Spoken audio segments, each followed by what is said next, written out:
എന്റെ ഒരു സാധാരണ ഞങ്ങളെ തറവാട് വീടായിരുന്നു ഇവിടെ. അതില് എന്റെ അമ്മ, എന്റെ ഏട്ടൻ, എന്റെ ചേച്ചിന്റെ 2 മക്കളും 5 പേര് അടക്കുന്ന കുടുംബം അത് മൊത്തം പോയി. ഞങ്ങൾ തറവാട് വീട്, ഞങ്ങൾ എല്ലാവരും കൂടെ വരലും പോക്കും ഇവിടെ നിൽക്കലൊക്കെ ആയിരുന്നു. ആ സമയത്ത് ഞങ്ങൾ ഉണ്ടായിട്ടില്ല. ഞങ്ങൾ ഓരോ കാര്യത്തിന്, എന്റെ മോളെ പഠിപ്പിന്റെ കാര്യത്തിന് ഓരോ ആവശ്യത്തിന് പോയതായിരുന്നു. അതുകൊണ്ട് ഞങ്ങൾ രക്ഷപ്പെട്ടതാണ്. ബാക്കി എന്റെ ഏട്ടന്റെ ഇപ്പൊ വന്നപ്പോ എന്റെ ഏട്ടന്റെ പാസ്പോർട്ട്, കുട്ടികളുടെ പാസ്പോർട്ട്, ബാക്കിയുള്ള സാമഗ്രികളൊക്കെ എടുത്ത് ഞാൻ ഇവിടെ കൊണ്ടുവന്ന് വെച്ചാൽ നനിയാണ്ട് നിൽക്കട്ടെ പറഞ്ഞിട്ട്. ഇത് മാത്രമേ ഉള്ളൂ. എന്റെ ഉറ്റവരെല്ലാരും പോയിട്ടുണ്ടായി. എന്റെ ഇപ്പുറത്തുള്ളതാണ് എന്റെ ചെറിയമ്മേന്റെ മോന്, ഒരു മോള്, എല്ലാരും കൂട്ടി. അതിന് രണ്ടാൾക്കാർ അവരുടെ കുടുംബത്തിൽ 10-12 ആൾ പോയിട്ടുണ്ട്. അതിൽ 2-3 കിട്ടിയിട്ടുള്ളൂ. ബാക്കി എല്ലാരും അവിടെയാണ്. നമുക്ക് തലയക്കാൻ ഒരു വീട് കാര്യങ്ങളൊന്നും ഒന്നുമില്ല.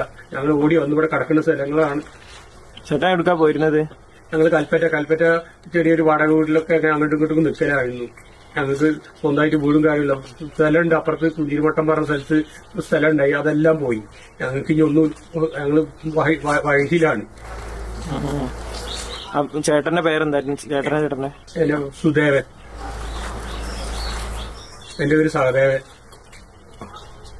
ഏറ്റവും പെട്ടെന്ന് എന്റെ മറ്റുള്ളവരെ ഞങ്ങൾക്ക് തരണമെന്നാണ് ഞങ്ങൾക്ക് പറയാനുള്ളത്. ഇപ്പൊ എന്താ, എവിടെയാണ് അവർ പോയിണ്ടാവുക? അവരവിടെ തന്നെ കിട്ടിയിട്ടുള്ളത്. എന്റെ അമ്മക്ക് നടക്കാൻ പറ്റില്ല, കാല് നടക്കാൻ പറ്റാത്തതുകൊണ്ട് എന്റെ അമ്മ അതിന്റെ ഉള്ളിൽ തന്നെ ഉണ്ടായി. അന്ന് ഞാൻ ഇതിലെ 4 കിലോമീറ്റർ നടന്ന് ഞാൻ എങ്ങനെയോ ഇവിടെ എത്തി. എന്നിട്ട് പുറം ലോകത്തെ അറിയിച്ച് എന്നിട്ടാണ് ഇവിടെ വന്ന് അത് പിന്നെ ആമറും കാര്യം കൊണ്ട് ചുറ്റിക്കൊണ്ട് കുത്തിപ്പൊളിച്ച് പിന്നെയാണ് ആൾക്കാർ വന്ന് പിന്നെയാണ് അത് പൊന്തിച്ചു നോക്കുമ്പോൾ എന്റെ അമ്മ അങ്ങനെ കിടക്കുന്നുണ്ടായി. ആ പുതപ്പിൽ തന്നെ കിടക്കണ്ടായി. ബാക്കി 4 പേരും പുറത്ത് പോയിട്ടുണ്ട്. ഈ ഫസ്റ്റ് ശബ്ദം കേട്ടപ്പോ അങ്ങനെ ഓടിപ്പോണ അപ്പുറത്തെ വീട്ടിലത്തെ താത്ത സെക്കിന പറഞ്ഞ താത്ത അതിന് മേലെ ഓടി രക്ഷപ്പെടുമ്പോ എന്റെ ചേച്ചി അവിടെ വീണ് കിടക്കുന്നുണ്ട് എന്ന് ഇപ്പോഴും പറഞ്ഞ് കേട്ടത്.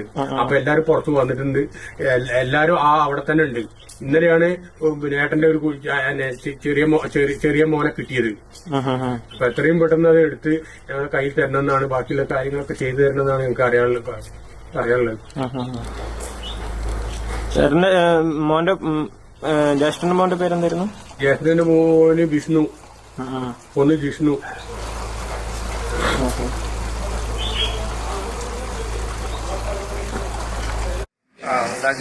അതാണ് ലോകം. 2 പേരെ കിട്ടി, 3 കാട്ടി. എന്റെ ചെറിയമ്മന്റെ കൂടെ അവരെ ഡോക്യുമെന്റും അവരെ അത് ഇവിടുന്ന് കിട്ടിയതാണ്. ഈ ചാലൊന്നും നീക്കി തരണം. ഈ ചാലിലുണ്ടാവും. ഇന്നലെ എവിടെയാണ് കിട്ടിയത്? ചെറിയ ബാക്കി 3 ആള് ഇതിന്റെ ഉള്ളിൽ തന്നെ ഉണ്ടാവും. കുറച്ച് ചാടി തന്നെ പറഞ്ഞത്. ഇവിടെ ഒരു ചാലത്ത് റോഡല്ലേ, ഇവിടെ കുഴിയാ, വലിയ കുഴിയാണ്. ആ മഴ മണ്ണടിക്കുക ശീതം കൊണ്ടു പോകണ കാലാണ്. എന്റെ അമ്മയ്ക്ക് നടക്കാൻ പറ്റില്ല. അപ്പൊ അമ്മ ഇതിനുള്ളിൽ തന്നെ പോയിട്ട് അമ്മനെ കിട്ടി കൂട്ടിപ്പിടിച്ചിട്ട് ബാക്കി അവര് എല്ലാരും ഇവിടെ തന്നെ വീണെന്ന് അതാ ഈ വീട്ടുകാർ പറഞ്ഞതാ. ഓടുമ്പോ അവിടെ അവര് രക്ഷപ്പെട്ടതാ. തീര പറഞ്ഞ താത്ത ഇതിങ്ങനെ ഓടുമ്പോ എന്റെ ചേച്ചി ഇവിടെ വീണ് കിടക്കും. എല്ലാരും ഇതിനുള്ളിൽ തന്നെ ഉണ്ട്. അതിനുള്ളിൽ ഈ ചാനല് പരിസരം തെരഞ്ഞെടുക്കും. അവരുടെ ഡോക്യുമെന്റും കാര്യങ്ങളും അവിടെ നിന്ന്. ഇത് ലയങ്ങളാണ് ആ വീടുകളാ. ഇതൊരു വീട്, ഇതെവിടെ വീട്, ഒക്കെ വീടാണ്. ഇതൊക്കെ ആളാണ്. ഇതിലാളെ കിട്ടിയില്ല. നിങ്ങളെ വീട് അവിടെ വീടില്ല.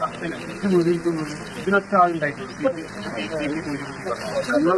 എന്റെ വീട് എന്റെ വീടിന്റെ മേൽക്കൂടിയാണ് വന്നപ്പോഴാണ് ഒരു പാർട്ടി നേതാവായതുകൊണ്ട് ഫുള്ള് ഫയലുകളും കാര്യങ്ങളൊക്കെ ഉണ്ട്. എല്ലാ പാസ്പോർട്ട് കാര്യങ്ങള് എല്ലാം ഉണ്ട്. ഇതാണ്ടാവും അവന്റെ പാർട്ടിന്റെ സഖാവം കൂടിയാണ് ഇവിടെ കാര്യം. അതുകൊണ്ട് എല്ലാ രേഖകളും കാര്യങ്ങളും ഉണ്ട്. ഇത് ഞങ്ങളൊരു കുടുംബത്തിൽ വേണ്ടപ്പെട്ട ഒരാളാണ്. ഇവരൊക്കെ പോയി. ഇത് പാർത്തൻ, ഇത് നന്ദേച്ചി, അവരൊക്കെ പോയി. അവരെ മക്കളാണ്. അവരെ മക്കളൊന്നും ഇവിടെ അല്ല. അവരെ 2 ബോഡിയും കിട്ടിയത് ഒരാളത് ചാലിയായിരുന്നു, ഒന്ന് ഇവിടെ നിന്ന് കിട്ടി പറഞ്ഞിട്ട് ഞങ്ങൾക്ക് കൊടുത്ത് അവര് ഏറ്റുവാങ്ങി. SSLC ബുക്കാണ്. അവന്റെ പാസ്പോർട്ട് ഇതാ, ID കാർഡ്, അവന്റെ പാസ്പോർട്ട് ഇതാ.